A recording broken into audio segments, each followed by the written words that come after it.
30 Eylül'de Japonya parlamentosuna toplama kampı tanıkları eşliğinde Uygur soykırımı anlatıldı ve Japon milletvekillerinden destek istendi. Japonya'nın başkenti Tokyo'da gerçekleştirilen toplantı, Japonya ile Çin arasında diplomatik ilişkilerin kurulmasının 50. yıl dönümüne denk geldi. Tanıklık toplantısına Dünya Uygur Kongresi Başkanı Dolkun İsa'nın yanı sıra İcra Komitesi Başkanı Ömer Kanat, Çin toplama kampı mağduru Kalbi Nur Sıddık, Japon hükümet yetkilileri, milletvekilleri, çeşitli siyasi partilerin başkanları ve sivil toplum kuruluşları katıldı.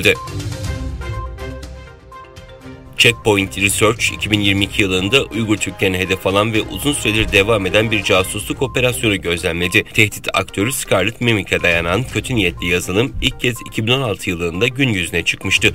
Uygur Türklerini hedef alan kötü niyetli yazılım geliştiriciler için kurbanın adına arama yapmaya, SMS göndermeye, konumu takip etmeye, gelen giden aramaların ve ortamın sesini kaydetmeye olanak sağlıyor.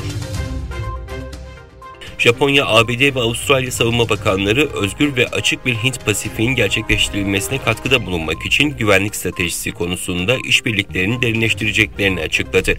Kyodo News'in haberine göre 3 ülkenin savunma bakanları ABD'nin Hawaii eyaletinde bir araya geldi. Rusya Anayasa Mahkemesi, Ukrayna'da da 4 bölgenin tartışmalı ve uluslararası tanınmayan referandumlar sonrasında ilhak edilmesini öngören anlaşmaların Rusya Anayasası'na uygun olduğuna karar verdi. Haberlere göre Anayasa Mahkemesi dün yapılan görüşmede Luhansk, Donetsk, Herson ve Zaporojye bölgelerinin Rusya'ya katılmasını öngören anlaşmaların anayasayla uyumlu olduğuna hükmetti. Endonezya'da cumartesi günü futbol maçı sonrası sahada çıkan izdihamda hayatını kaybedenlerin sayısı 174'e yükseldi. Polisten yapılan açıklamada çok sayıda kişinin ezilerek öldüğü bildirildi. Endonezya Emniyetinden pazar günü yapılan açıklamada ölenlerin arasında 2 polis memurunun da bulunduğu ve 180 kişinin de yaralandığı açıklandı.